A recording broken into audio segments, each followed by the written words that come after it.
Honestly, who would have thought that filming a video for YouTube would be the most daunting thing ever? Ugh. Hi. I've been playing Dark Souls 3 this morning. I promise there is a link. I've been playing Dark Souls 3 this morning, and I've finally got around to defeat the Abyss Watchers. If you don't know what I'm talking about, I'll put up pictures of the Abyss Watchers in Dark Souls 3.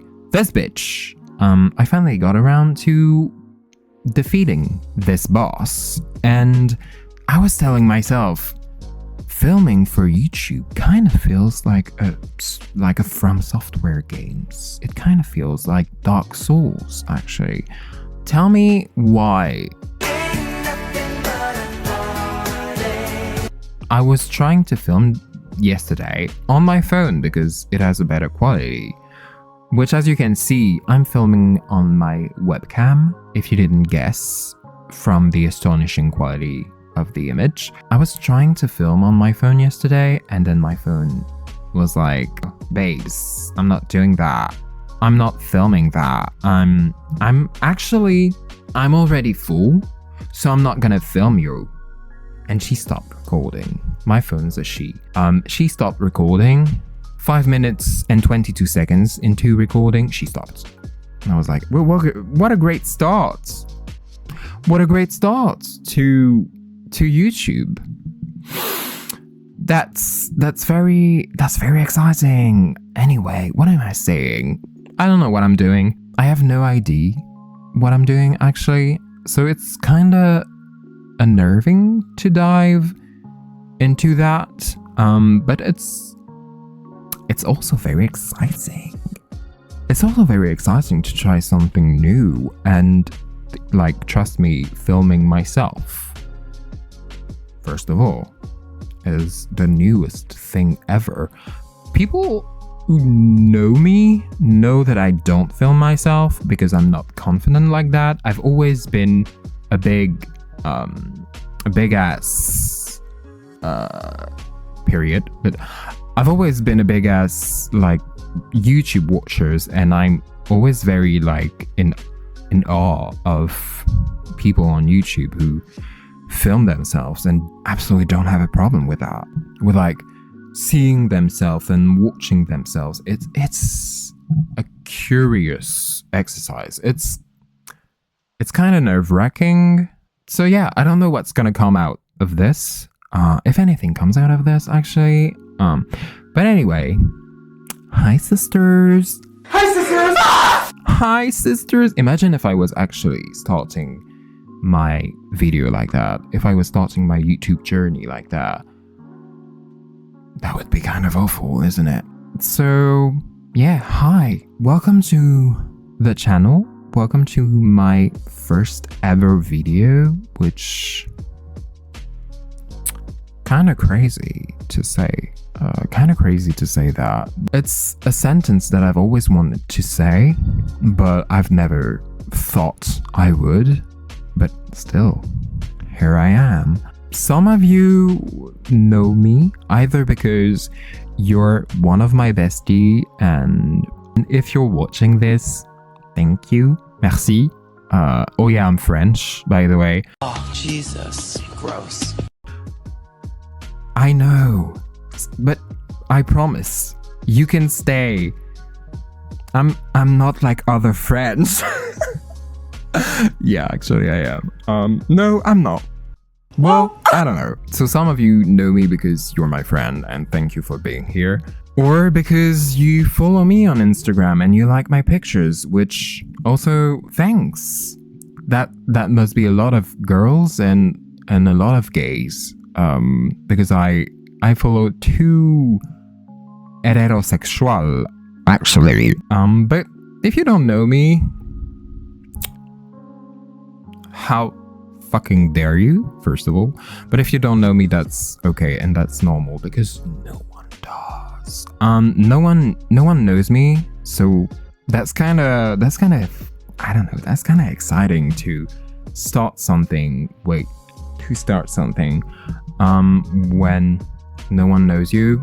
It's kind of great. I don't know. I've been creating content online for a couple of years now, and I've always wanted to do this. I've always wanted to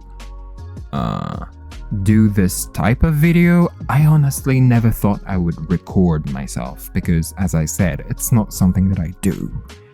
It's not something that I deal with in the best way because my image of myself is not that great. So recording myself is very new. But I've always wanted to do videos on YouTube, and I grew up with YouTube. I ate YouTube, and I also drank YouTube. I've always liked, like, there's a lot. If you go on my channel, you can go on my channel. If you go on my channel, I've put up like 2 lists of creators on the platform that I really like and that really pushed my will to do this type of thing, which I never thought I would. So yeah, I've always wanted to do this type of videos, and now that we are in 2025,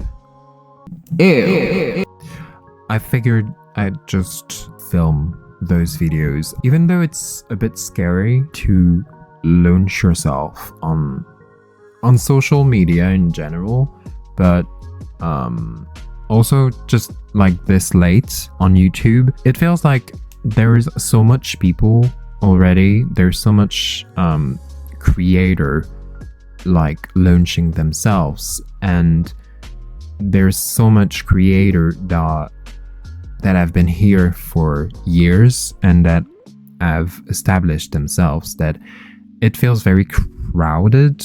Why did I say it like that? Crowded? It feels crowded, innit? It feels very packed, and it feels like you can't really launch yourself and make your place. So it's kind of scary, but it's, I don't know, it's kind of exciting as well. I don't know. I'm really like, I'm figuring all this out, but I love creating content on the internet. I'm saying the internet. I've noticed that about myself, that I'm saying the internet, probably because I'm 56 years old. I'm 27. Hi, old. Sometimes my age hits me in the back of my head, like. So the thing is, I'm insufferable. I could finish my sentence there. Yes. But I'm insufferable in real life about music, and most generally about stuff that I really like, stuff that I love, actually. So I thought it would be a great idea to be insufferable on the internet as well. As I said, I've always wanted to do this type of thing, and I really just feel like I want to share things that I like with other people, like a gift, really. Take it as a gift. I really want to share music and speak about music and do content around that, and content that I basically love watching. I really forged myself with like commentary and essay type videos and reactions, reviews, playlists, podcasts, and all that. So regarding my content, I don't want to put limitations on what I want to do on the channel. I feel like it would put me in a niche. I love that word. Niche. That's French. I feel like, yeah, it would put me in a box, like right away. I have difficulties to escape boxes when I put myself in there. And so that's kind of what I want to do. What I like about YouTube is that you can do whatever you want and whatever you find interesting, and people will always find a way to your content. Even though I'm starting with music related content, I might delve into other stuff later that are parts of my life. I would like to do videos about writing or about movies, or like reactions to movies, reactions to albums, music, like doing playlists, whatever. Gaming, I've considered going on Twitch for the longest time, but it's the same thing with the camera. I mean, on Twitch you can start without a camera, I guess, but I've always preferred to see like face cam creators for some reason. I guess it's because it gives a sense of proximity with the person when you see the face. So yeah, I don't know, gaming, maybe design. Actually, I'm a graphic designer and illustrator as well, so I would like to do art content, like related videos. I believe it's gonna be fun, and just let's do whatever, really. Let's just have fun. I don't want to ramble too much about myself. I feel like you know the basics. You know the basics. I'm Sam, I'm French, I'm 27. I'm a Virgo. I know it matters to so many people, and the fact that I said I was French, many people left. And now I said I was a Virgo, so I guess some people will leave as well. So yeah, you got the basics. Today we are diving into my favorites.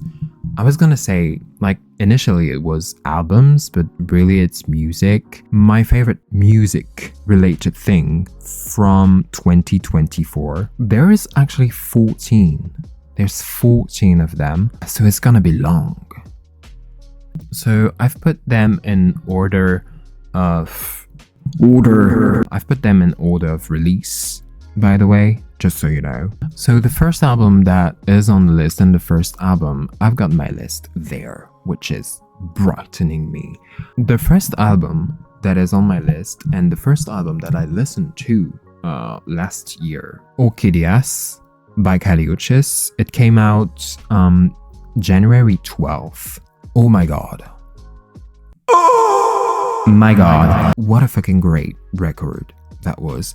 I've actually listened to the album back again for the sole purpose of bopping my ass, first of all, but for the purpose of this video. And I've actually fallen in love back with it, like, again. So it is one of my favorite album of January 2025 again. I feel like the prettiest bitch listening to her music in general, but this album really had a grip on my throat. It's so romantic in its sounds, and Kali Uchis as a way of singing. Like, the treatment of her voice gives such an ethereal aspect to it. I don't know. It's fucking great. I wanted to choose a favorite song for each album, but it's always so hard for me to choose one single favorite song on any album, because I'm anxious the other songs are gonna feel sad not to be chosen.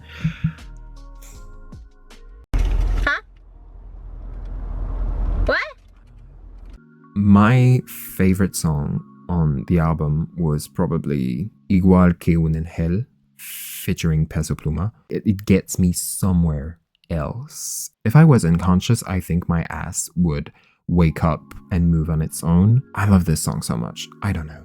It was so fucking great. Still in January, I discovered Charlotte Sands through her album Can We Start Over that came out January 24th. It was the most obsessed I've been with an album for a couple times now. The last time I was this obsessed with an album and like that inspired by it was Ashniko with Killer, one of my favorites.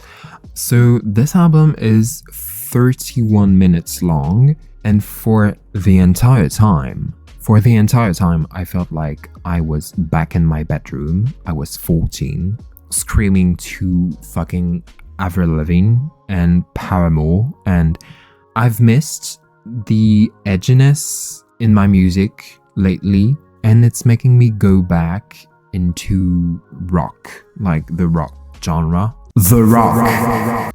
Youngsters, my fellow kids, listen to The Rock.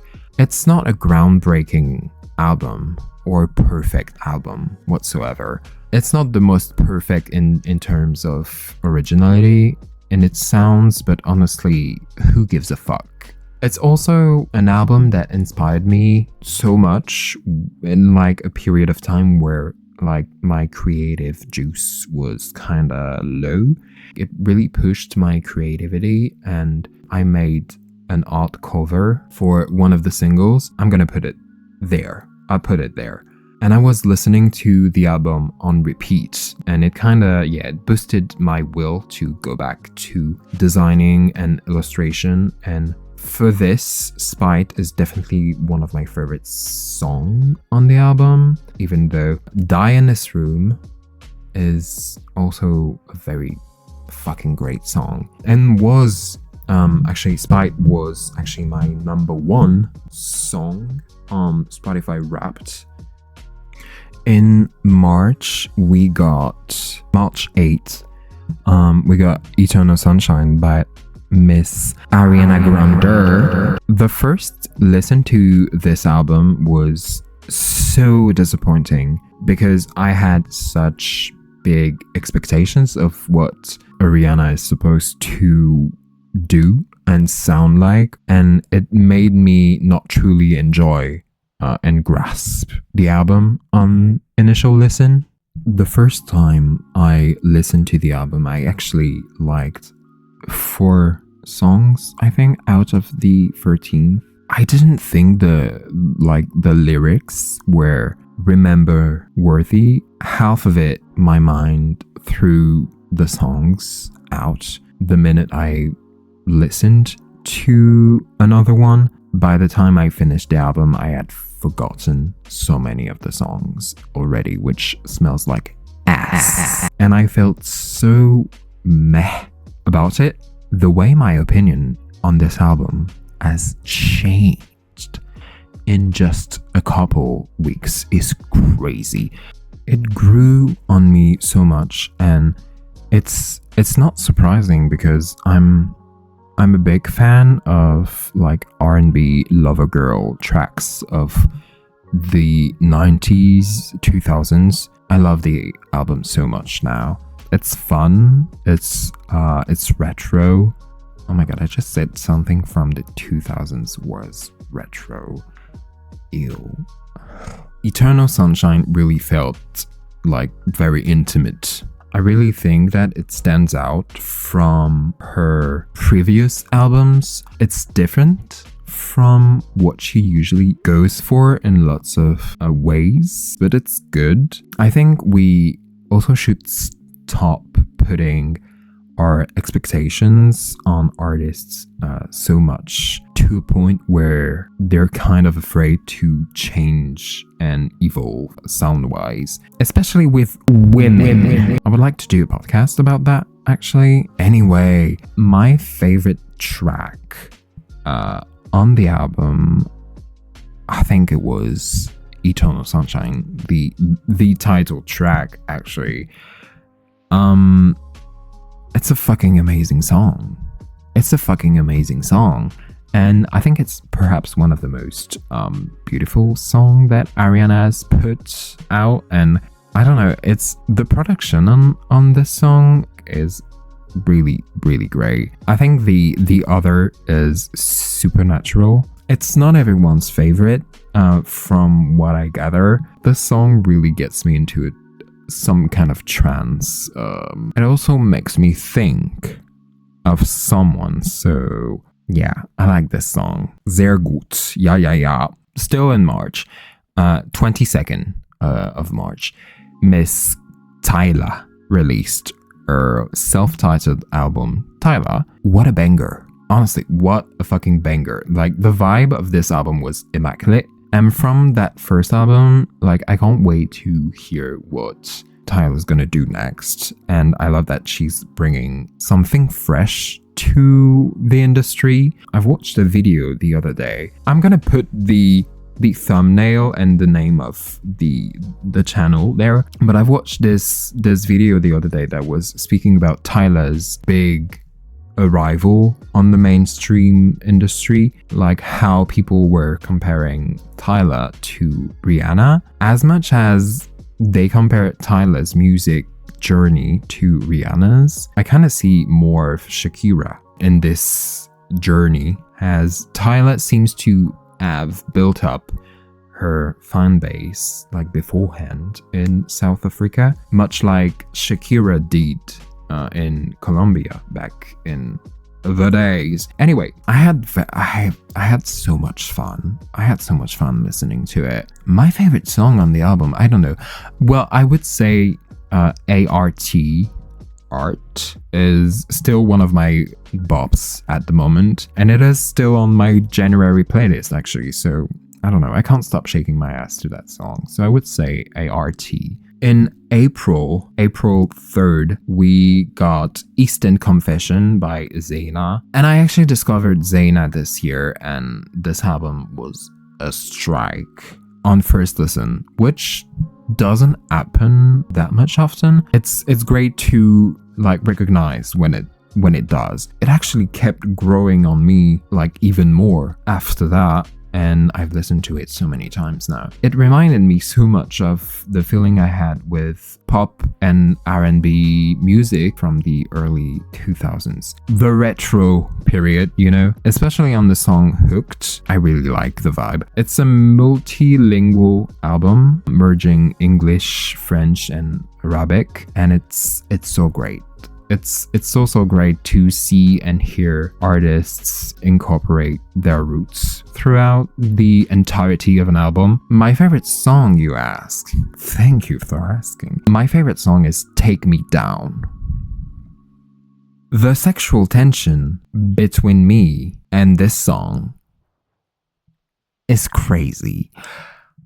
The sexual tension between me and this song is crazy. Go listen to it and tell me like who you were before and who you are now. It's a sexy ass song. I love sexy songs. I really love sexy songs.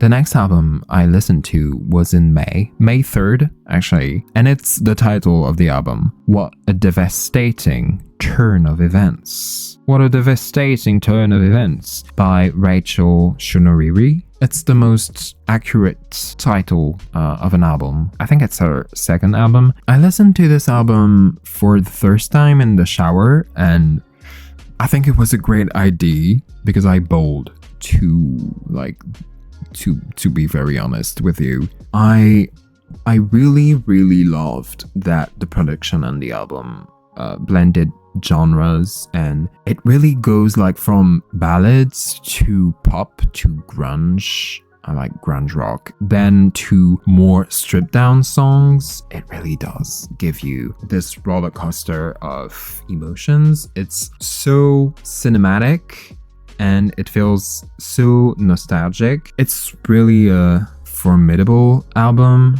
and it's very intimate, emotionally raw. It's very emotional. Like it's kind of heavy actually. I have to say it does talk about mental health widely. It evokes like depression, heartbreak, grief, self-hatred, and self-harm as well. To let you in a bit on myself, I unfortunately related to a lot of these themes and a lot of aspects of the songs and the lyrics, and it really struck me. It really struck me to the core, actually. The song My Blood specifically made me cry a lot. And I think it's one of my favorite songs, like ever, really, actually. It's a bit difficult for me to choose one specifically on the album. It's making me a bit emotional, actually. Wait, hold on. Wait a minute. Okay, hold on. Let me reclaim my alpha. So yeah, I would say My Blood, even though Robbed is also an extraordinary song as well. It does speak about the loss of a baby, just so you know, just so you are aware. But yes, it is an incredibly emotionally charged album, and it's incredible. It really is incredible. Oh wow. The next one is Never Gets Late Here by Queen and absolute fucking mother, Chen Si.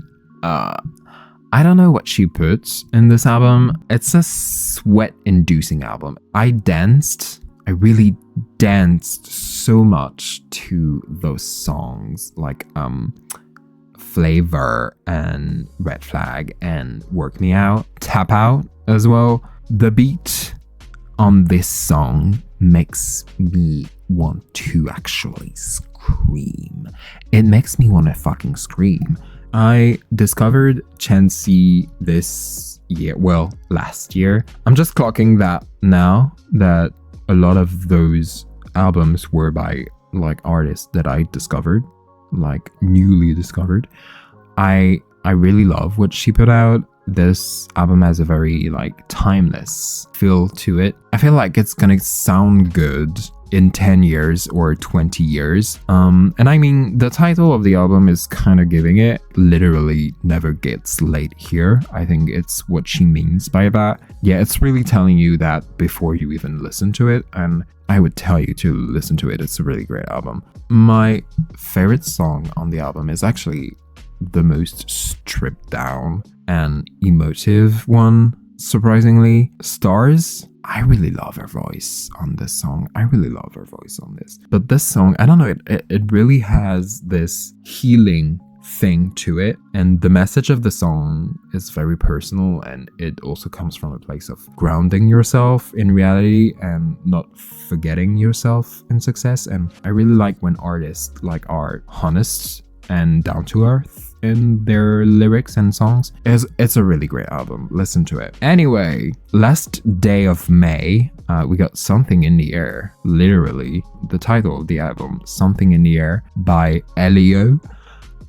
It's actually her, like the last album I've listened to this year, and I'm really glad that I discovered all those songs during the Christmas like season, because it really, really did fit the vibe. This album is actually Elio's fourth long project already, and it's her debut album, which I wasn't aware of. I thought it was her fourth album, but no, it's her actual first real album. And each time she's put out something, I really enjoyed it personally. I feel like listening to her albums really is like reading a diary. Each songs really feel like a journal entry. Each record feels like a recap of her life each year. And she's always really invested in the explanation of the songs on socials as well, which I like. I also feel like people really are like overlooking Elio's music, and every time I read reviews of her music, they're being really rough. Like, people are being really rough with Elio and her music. I don't know why. It wasn't a perfect album. Again, I don't think any album is really perfect, and this one wasn't. But I don't think an album needs to be perfect to be enjoyed. Like, I don't think any creation, any art like thing needs to be perfect to be enjoyed. And also, not everything has to be a fucking masterpiece that transcends the world. Anyway, I truly enjoyed the album, and I believe you should give it a chance. Out of the entire album, I really connected with the song My Mother's Jeans. It's about generational trauma, so of course I would connect with it. But yeah, I really also loved the vibe of Can I Make You Jealous and all of that. Those two songs that really had like a rom-com feeling to it. Me do like a rom-com, so I really like this. I don't know, I like the album. Give it a chance. June 7, the world is about to shift dramatically. The universe changed. A cultural reset. Brat by legend Charlie XCX. Need I even say something about the album at this point? Should I even add something that has not been said about Brat that you don't know? My personal relationship with Charlie XCX is a bit rocky. I haven't liked all of her albums at all, but Brat is the first album that really where I was shook. I was shooked to my fucking bones. Every fucking song hit me and I was like, oh, I like that. it kept going for the entire album. It was fucking great.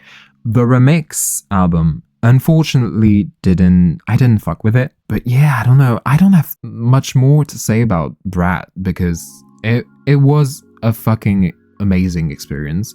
Well, now that's fucking hard to choose one song on this one. On the vanilla version of the album, I would say So I is my favorite because about Sophie makes me cry every time. I'm not gonna cry right now. But also on the remix album, it has Girl So Confusing with the Lord, and that featuring is so good. It's the perfect song. I feel like it almost should have been the original version, but I understand why it's a remix. Actually, it makes sense in the progression of what Brat is. To say the next album took its time to come out would be an understatement. Honestly, I relate because I did too. Damn homosexual. Dopamine, I don't know, by Normani came out June 14th. When it was previously supposed to come out in like 2019, which is kind of crazy to even say. I'm sad that everyone seems to think it's too late for Normani to have a big breakthrough, that it's too late to like for her to come to the scene. The album was actually fucking great and I think it did good. So I don't know, I thought it did pretty well. The numbers of like listens on the album as like are great. To me, Normani really delivered on this album. She really put like hard work into it and I really enjoyed every song. I would have loved Motivation to be on it just so she gets her final like moment of glory because I love this song. But like hearing the vibes of the album, I get why it was replaced by Wild Side. But yeah, it's a really great R&B album. I love the vibes. I want to speak about Lights On. This song is pure confidence and I am living for that. It was definitely my favorite track on the album just for that fact. The Kendrick reference. If you're about to make moves, better make it look sexy. I don't know. I really love it. It's such a self-loving confidence anthem. It really makes you move. Lights On and Wild Side. If Lights On is pure confidence, Wild Side is pure sex. It's the sexiest song, actually. It's such it's such a lap dance song as well.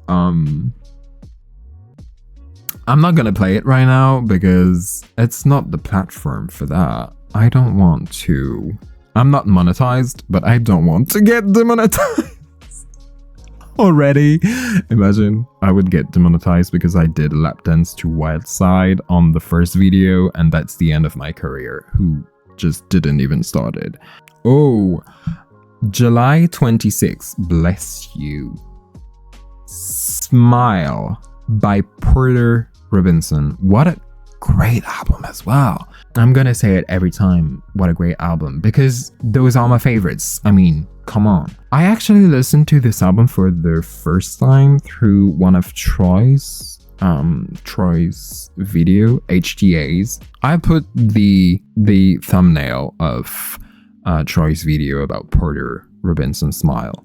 I didn't know Porter Robinson before and I had to stop halfway through the video of Troy because I was liking it too much and I didn't want to hear the album in its entirety without listening to it myself beforehand. What a really pleasant surprise. Like Porter Robinson, I was unaware of your game. but now I am. I'm locked in your game, actually, Porter. I love that this album really explored the subject of parasocial relationships.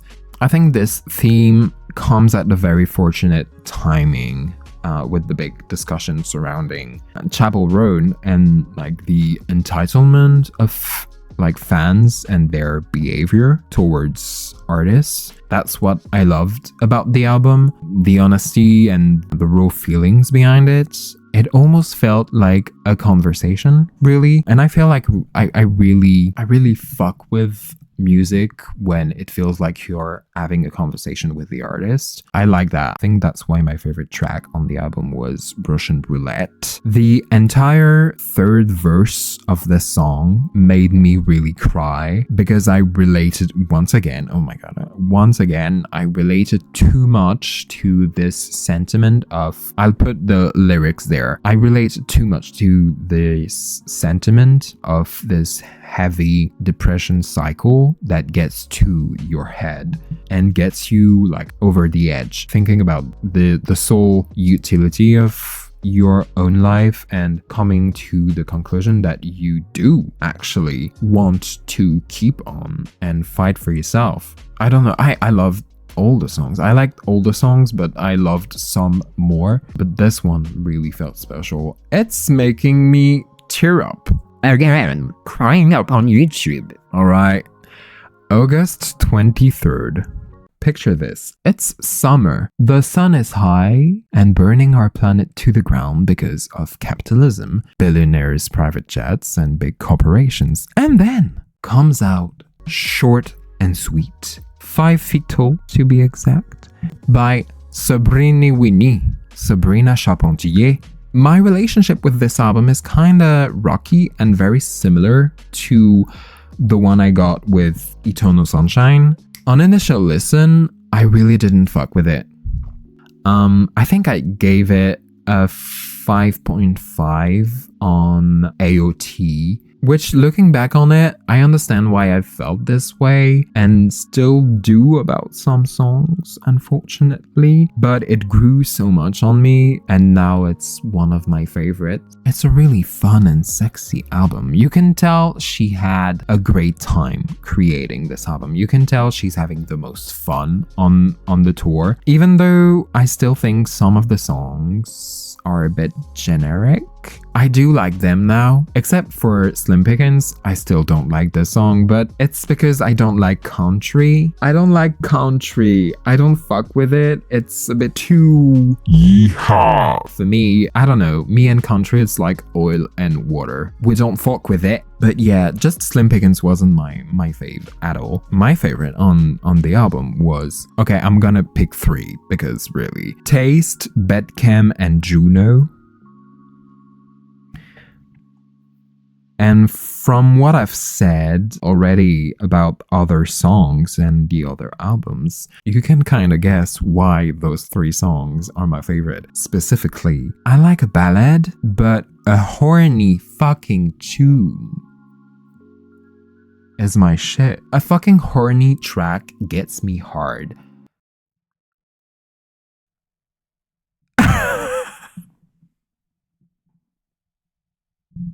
That's not what I meant.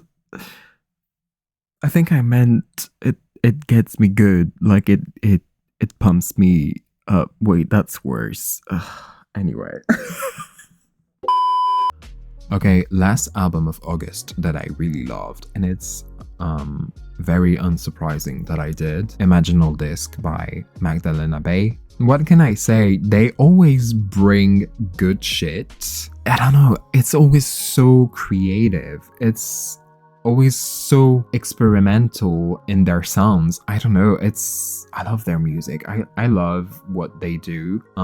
Plus they seem like genuine fun people to be around. It feels like a journey to go through their albums, but Imaginal Disc was very fun to go through. Once you've experienced the music, you kind of want to lay down and process what you just heard and think. As we say in French, ça fait réfléchir. It's groovy, It's crafty. It's a concept album, which I love. I love a concept album, by the way. I fuck with a concept album really, really hard. It's a full storytelling. It speaks about existence, consciousness, your relationship with your body, your mental health in a very general way, and the way you'd like to change yourself physically or mentally. And it spoke to me again. And even though it did not dethrone Mercurial World,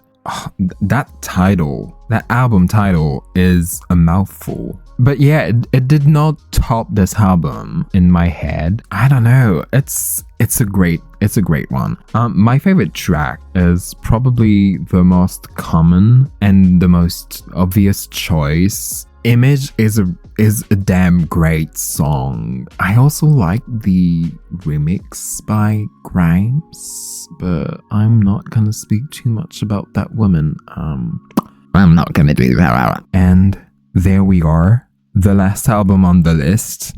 Who would have thought? Not me. The last album on my list is from October 18th. Trench by Audrey Nuna. I remember blessing this album during Inktober. It really drove me creatively. It's an album that I find to be very motivational, and it gets you really like bumping. Audrey Nuna's music is so cool. Like, she's really unique in the music industry. I want everyone to listen to her and to listen to this album. I think it's her second album, if I'm not mistaken. I don't know. She's so cool.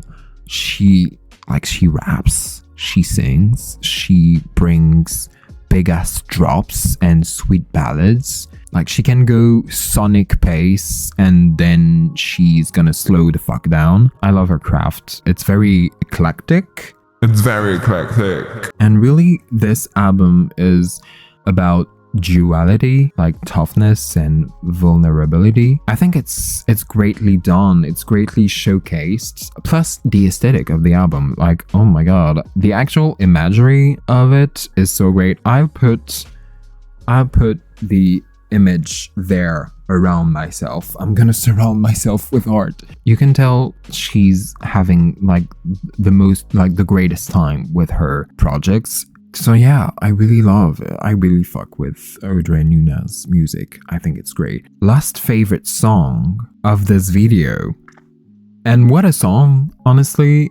Joke's on me, it's one of my favorite and one of my most played song of 2024 as well. It's a song about relationship and calling yourself out. I can relate as well. And the cover art for the single too. I mean, look at the material. You should be going home anyway. You can be the judge of it. It's a fucking great artist. I love her. Okay, we are done with my top albums of 2024. I'm already 1 hour into recording. I wanted to include some music projects that I've loved and been obsessed with in 2024, but are either not albums or not from 2024. All right, so the honorable mentions. I'm gonna say honorable mentions. The first one I wrote is The Greatest Impersonator by Halsey. I haven't listened to the entirety of the album, which is why it's not on the top list, but I have listened to 4 songs. From what I've listened to, I can tell I'm gonna really like it, but it's also a very heavy and emotional album, and I didn't feel like listening to it right now, so I didn't complete my my listening of the album, but I will, because I really feel like I'm gonna love it, and it's probably gonna be on my 2025 top albums. My cat woke up. The second thing I wrote is Club Shy by Miss Shy Girl. It's an EP, but what an EP, honestly. I love her music, and Club Shy is amazing. Mr. Useless is one of my favorite songs of last year, and I still play it a lot. Like, Mr. Useless Monster. I love this song. The third title on my list is Tiny But Scary by Juliet Ivy. Love Juliet Ivy. We are all eating each other. I love this song. I loved it. I can't wait to hear the full album that Juliet Ivy is gonna put out. I think it's gonna be great. Third EP on the list is Sis. Soft is Strong by Katseye. What the fuck was that Netflix documentary about Katseye, by the way, and all the thing behind it? That would be a very interesting topic to discuss, the entire industry of idols and the K-pop idol industry. It's kind of scary. It's kind of shady, and yeah, it seems a bit sketchy, honestly. Oh wow, I'm looking at the timing of the recording. Oh wow. This video was so long. It's so long. Great start, I guess. An hour long video. Maybe it's not gonna be an hour long video. I'm probably gonna be it's probably gonna be a 40 minutes video, because I'm gonna cut out so much shit that I've said. Yeah, I don't know, it was kind of fun. I always feel so dumb when I have to explain something, when I have to explain anything, because I feel, first of all, like, public speaking influences the way I speak. When I have a lot to say, all of a sudden I don't have a single words. Like, I don't even know, like, how languages work. Everything slips out of my mind and I can't say shit. There's also, like, sort of pressure when you speak about a media that you like to really, like, sell the fuck out of it, and to explain it properly and give people the will to actually give it a chance and give it a try. Yeah, it's a bit, like, pressure inducing sometimes. I don't know. Anticipated. Anyway, I'm gonna wrap up this video now, but I would like to do one about my most anticipated releases of 2025 as well, because there are some future bangers. I have an entire, like, Spotify playlist with albums, like, in queue, and I think the first one is Bibadoo. Wait, what's her name? It's Bibadoo. What a name. And the album title is This Is How Tomorrow Moves, and this is the first one on my list. So it might be the first album reaction that I will put out. I don't know. But I'm really excited. There's a lot of album on this Q playlist. So that was my top albums and music that I've listened to in 2024. Please do tell me, actually, in the comments, what were your favorites of the year. You can find me on socials down in the description, and I don't know, everything that I'm supposed to say. Don't forget to like if you will, and subscribe if you want, if you liked it. I don't know, and I guess I'll see you in the next one. Bye.